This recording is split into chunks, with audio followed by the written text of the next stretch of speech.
Kaya po ay nagbabalik. Kasama pa rin po natin si Ariel Ayala, si Ambassador Encomienda, at saka si Boots Valdez.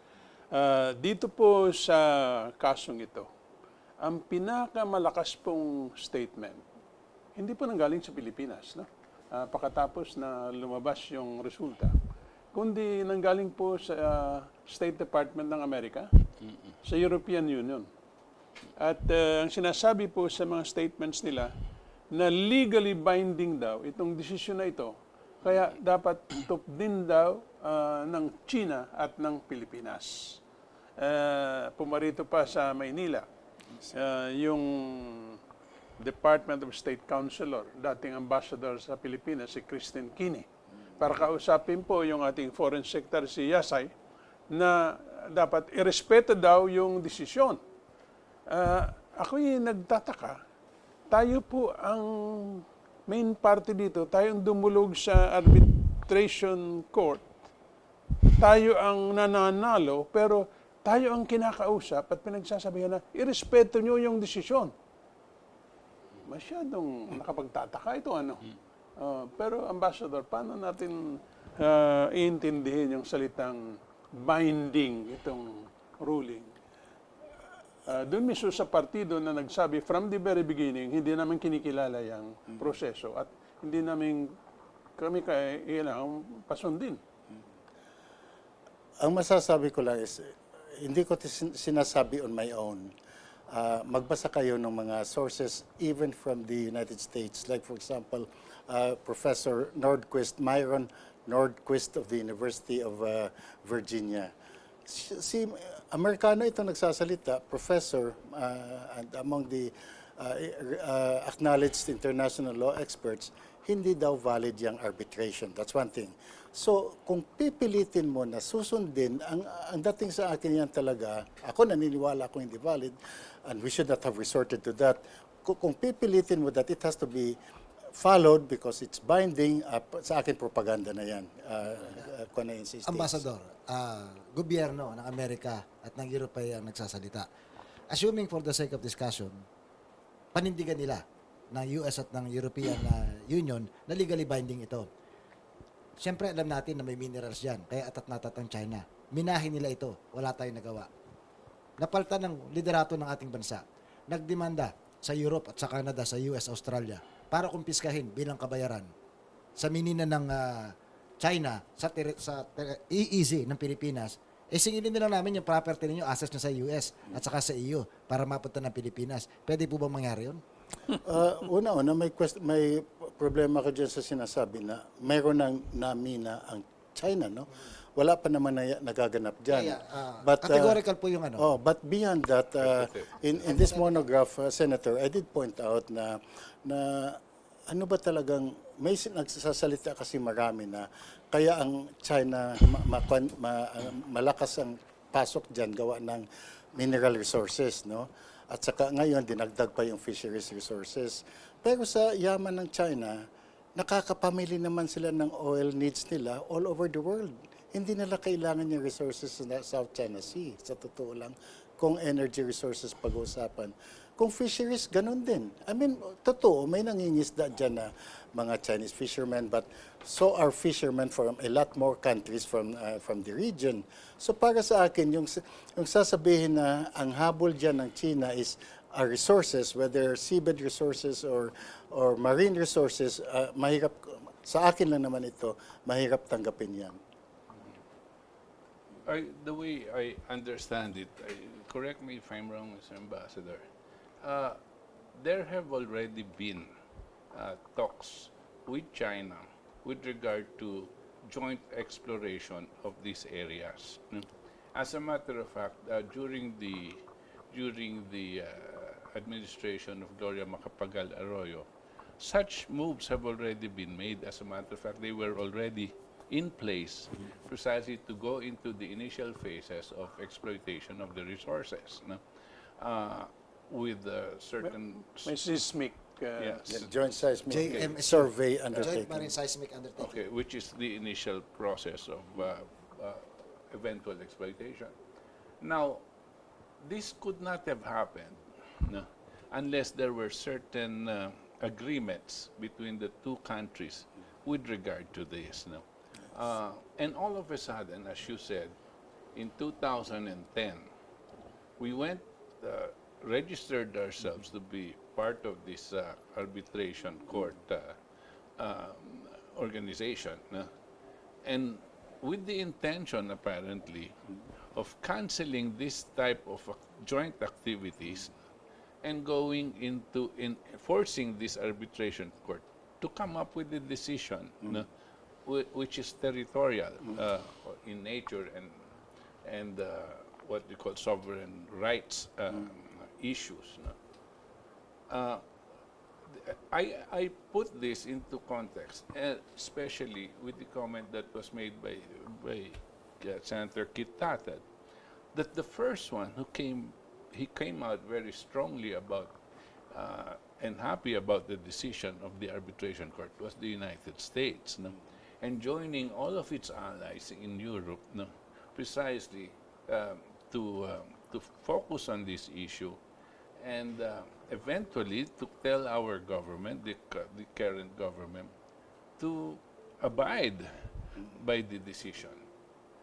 I can only surmise, of course, that from the very beginning, prior to 2010, the United States was not happy with the Gloria Macapagal Arroyo administration's actions into trying to improve relationship with China. No? And this 2010 position, no? And moving into the arbitration precisely was designed to cut that process of improving relations with China. No? Pero Is it possible, Woods, that this is the reason why Arroyo is in jail rather than because of some alleged wrongdoing? That is, of course, one of Can the I reasons. continue? Yes, Okay. I would like to. I began in that note that it's to me suspicious or curious why it was only in 2010 we acceded to the charter of the Permanent Court of Arbitration. But of course, I did not want to expand too much on that. But now that Undersecretary Valdez made an opening there, let me continue then. This is an account by Carmen Pedrosa, which I adopted in my own monograph, that as soon as President Aquino III assumed office in 2010, his first state visit was to China. Then, but then it coincides with our accession, however, so to the PCA. Then, 2011, he made after the Corona impeachment trial, he went to the United States on his state visit. This was cited by Carmen Pedrosa in her column. The joint statement before the press between President Obama and President Aquino.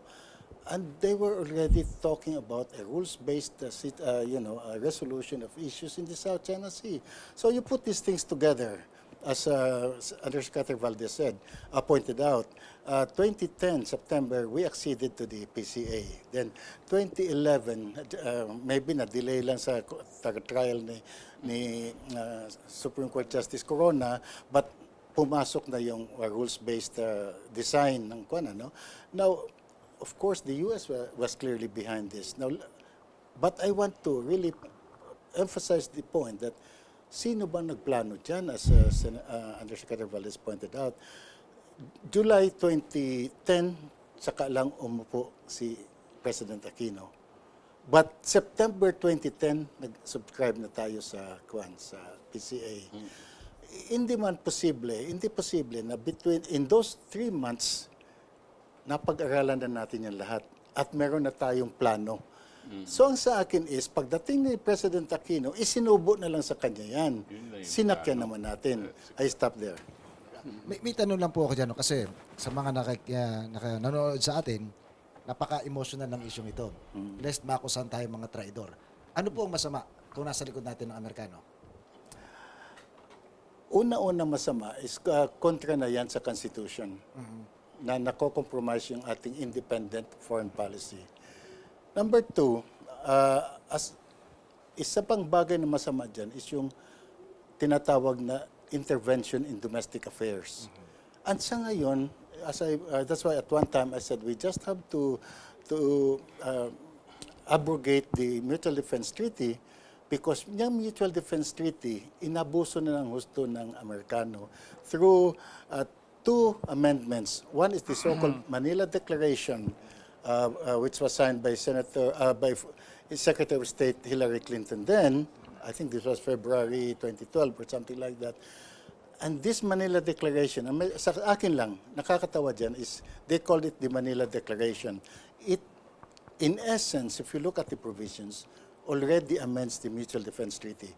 Pero ginagawa pa rin nilang basehan sa Manila Declaration yung Mutual Defense Treaty. In order for them to be able to amend it. But worse, where was the Manila Declaration signed at the U.S. In naval ship in the Manila Bay? Technically, any United States ship, any state vessel on the principle of exterritoriality is the territory of the foreign country. So that means yung Manila Declaration was signed in a foreign country. Ambassador, ang popular na template sa pakikipagharap sa China, ang ginagawa ng Vietnam. Yung Vietnam, alam ng marami na yung US-Vietnam War na naganap. And yet ang Vietnam ngayon, kumikiling, kumakampi sa US. Ngayon, paano natin ipapaliwanag sa taong bayan na yung pagkampi ng US ay masama? Ay tatanong ko, meron bang Mutual Defense Treaty ang Vietnam with the United States? Wala. So, ang ibig sabihin, that is the regular interaction between states. Yung sabi nga ni si Lord Palmerston, a state has no permanent friends or permanent enemies, only permanent interests. So, pwede kang maglalaro dyan. So, and that is, I'm glad you raised that point of Vietnam. Because tingnan mo, ang Vietnam, my God, yung US intervention in Vietnam before. Pero as you said, kumikili ngayon sa US, no. Kung tama ang sitwasyon, kahit kanino ka pwede kumiling. Now, May narinig pa po akong ehemplo dyan. Yung Korean example. Ginagawa ng South Korea, yung tropang Amerikano na tripwire. Huwag kayong aalis sa pagitan namin para pag sinugod kami, kasama kayo sa gulo. Pwede bang i-adapt ng Pilipinas yan? Okay, bago sagutin, babalikan natin pagkaroon ng ilang sandali.